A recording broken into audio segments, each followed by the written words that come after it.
And we will start with Audrey Snyder. Hey, Mike, how you doing? Good. How are you? I'm good, thank you.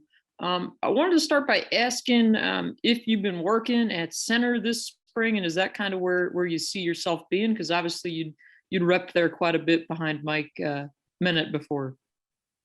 I have been. We have a bunch of other guys that have been too. I mean, I know that I could play anywhere on the inside of the line, so just depends on what my role ends up being. But yeah, I've been playing some center. We'll go to David Eckert. Hey, Mike, how you doing? Good. How are you? Good, thanks. I'm just wondering, what your early thoughts are on Coach Yurcich and what he's brought to the table just through a few days of spring practice here. Well, the first thing is like his big thing is energy. He brings a lot of energy to practice every day. He brought a lot of energy to all of our winter workouts. And I mean, he's very detailed. His offense it's fun to play in. And I mean, he's just been a boost to all the guys around so far this spring, just with his energy overall. Mark Brennan. Mike, what are the differences between playing guard and center? And, what are some of the responsibilities that people who maybe don't understand the game don't know about playing center? Thank you. Well, communications, it's a huge part of playing offensive line to begin with. So no matter where you are on the line, communication is a key factor to it. But as a center, you're kind of, I guess I would say, the head communicator. You make sure that everybody's on the same page, because as a left guard, it's hard to be on the same page with the right guard and right tackle. But the center can kind of help make that connection and make sure that everyone's playing as a unit. And that's kind of ultimately the leading role, is to just make sure we're all on the same page, knowing what we have to do and playing together as a unit. Nate Moore. Mike, how much more comfortable are you today with Coach Troutwine? Coil and punch, is that, I'm not sure this specific to the technique that he teaches, but how much better do you feel today than maybe you even felt at the end of the season, or certainly especially the beginning of last season? I mean, it's something that we've been working a lot more on our fundamentals, just in like free time that we have or during workouts, than we have in the past. So we have been working on it a lot so far in the spring. But I think the biggest thing for me was just last season, going through practices and everything, just working all the new fundamentals, because we didn't get this spring ball period last year. So jumping into the new fundamentals that he was trying to teach, we were doing that pretty much in June rather than doing it now. So a lot of that comfort came from just repping it every single day in the season and consciously working on it in just every period in practice and every opportunity I got, just having it in my mind and working it. Rich Scarcella. Hi, Mike. Thanks for your time. You just touched on that, but how much has spring practice benefited the offensive line this year? And secondly, if I may, what do you see from Sean Clifford at this time? What do you expect from him going forward this season? Thank you. Well, I mean, it's already pretty clear how huge spring practice can be, because you kind of lose the perspective of what it can do for some players. And there's guys, like, especially like the younger guys who get here now, like already through 3 practices that we've had, we've only put pads on once. Through those 3 practices, you could see so much growth through them in just such a short period of time. And we weren't given this opportunity last year. So it really puts it into perspective what this period can do for not just the offensive line, but it has to be everybody on the team. And then Sean, I mean, he's just the leader. Everybody on the team knows what we're going to get out of him every day. He's super consistent in the energy that he brings and the focus that he brings to each practice. So, I mean, all of us on the offense, all of us on the team know that he's a guy that we can lean on because of that. John Sauber. Mike, how different is the blocking scheme under Coach Yurcich compared to what you did under Coach Shiraka and Coach Ronnie? And what's that adjustment been like for you? Um, don't really get into specifics, but it's not too much different than what we've done in the past. There's certain schemes that we've done before that we might have not done in recent years that we're doing again. It's just stuff like that. But uh, most of it's pretty familiar stuff. It's nothing that's going to change too radically with different schemes. Greg Pickle, Hey Mike, how you doing? Good morning. Just curious, obviously it's rare, I think, to install a new offense 2 years in a row, but how much further along are you guys, or are you further along now that you can install this in person and not just over Zoom?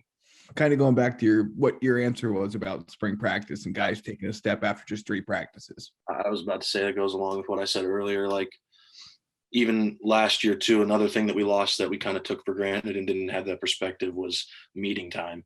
And we've been meeting all throughout the spring and already had more meeting time during this spring ball period than we would have had in this period last year, just over Zoom while we were all at home. So, I mean, after that perspective, I mean, it looks more like an opportunity. Like every meeting is an opportunity for us to learn because we can see how much different it can be, how much better it can make us. Daniel Gallen, Hey, Mike, you mentioned Coach Yurcich's energy a little bit earlier. How does that kind of show up? Is it him running around? Is it him yelling? How does that show up on the practice field? It's kind of everything. You know, he's a really verbal guy. He does run around at practice a lot, but like whenever we're at team periods, we're doing walkthroughs, you always know where he is on the field. You can always hear his voice. You always know what he's saying, whether it's to the offense, whether it's to the quarterbacks or another position group. You know, his presence is just felt as a coordinator while we're on the field practicing, working. Nubias Wilborn, What has been so far, and it's only 3 days, so it's kind of even awkward to ask this, but what has been the, I guess, highlight of these 3 days as far as getting to touch and actually getting to just get back to somewhat normal as much as possible? I mean, I guess this kind of goes along with what I've been saying, but the highlight is just that we're doing it and we have the opportunity to. You know, it's got taken away from us last year. So this is just something that I know I'm not taking any of these practices for granted, and I'm really excited to have the opportunity to go out and practice right now, especially after not having it last year. So I think just that's overall the biggest highlight. Dave Eckert, Yeah. Hi, Mike. How you doing? I'm good. How are you? Good. I guess, you know, what would you say this team's attitude is right now, given everything that happened last year? How would you describe, you know, this team's attitude heading into the spring? You know, this team's attitude right now is we know that we can control who we are and what we become as a team. So, I mean, right now we keep that in mind, but we're just focused on the process right now and the work that we do every single day. We're not necessarily focused on the results, not emotionally attached to what the results may be to that process, but we're just focused on taking it one day at a time. Like I'm today, like right now I'm focused on this practice today and that's about it. So it's about focusing on the process right now for us. Mark Brennan, Mike, what has it been like watching Juice develop, knowing what he's gone through, and what do you see as his upside? I mean, it's pretty incredible. Just everything that he's been through, being here through all of it too, seeing where he was at right after it happened, as soon as he got back to campus, and then now seeing what he's been able to do, especially last season. He might not have gotten a ton of snaps last season, but he played very well last season in the opportunities that he got. So I know personally, I'm very excited for Juice Scruggs this season. And I think he can be an anchor to our offensive line. I really do. I think with the fundamentals that he could play with and the drive that he has to learn the game more and get better, I think he can be a really special player. Roger Snyder. Mike, what can you tell us about Landon Tengwall? I mean, obviously he wanted to get here as soon as he could. What's it been like getting to know him a little bit this winter and spring? The guy's in a good place with where he's at mentally and his head. He's very focused on what he's doing. He doesn't take any opportunities for granted. He's always working extra time in the weight room, extra time at the field in Haluba. He has a really good mentality about what he's come here to do, and I think that what he's doing to make those things happen have shown that. Rich Scarcella. Mike, what are your initial impressions of the two new guys up front on the defensive line, Arnold and Derek, and what have you seen from them even in the first three practices? Thanks. Are you talking about the transfers? Yes. I mean, both of them just already in the three practices seen a decent amount of them, and I mean, they're both really solid players. You could tell that they're experienced in playing college football. They're experienced in the speed. AK has incredible get off, and Derek, he can sit on a double team. So I already know that playing against them after one practice. So I know that those guys are gonna be able to bring something to our defensive line and make it a little more dynamic. So I'm excited to see that. Nate Bauer. Like within the 2 or 3 deep, however deep you guys go, how much, I guess, rotation is there? Like, I mean, do you get reps with everybody between all of the different rotations? Trout's actually kind of crazy with the rotations. There's guys who will work in with at all 3 groups, sometimes the 1s, 2s, 3s. He'll throw guys in with the 1s just randomly to see how they'll perform, see how they'll handle the situation. He'll move guys up for a practice, move guys down. He just likes to see how guys handle certain situations and stuff like that, and how they handle maybe certain adversity or how they handle a new opportunity for them. So there's a lot of rotating around, but we all know each other really well, and we can all really play together well. So it's not much of an issue at practice. T. Frank.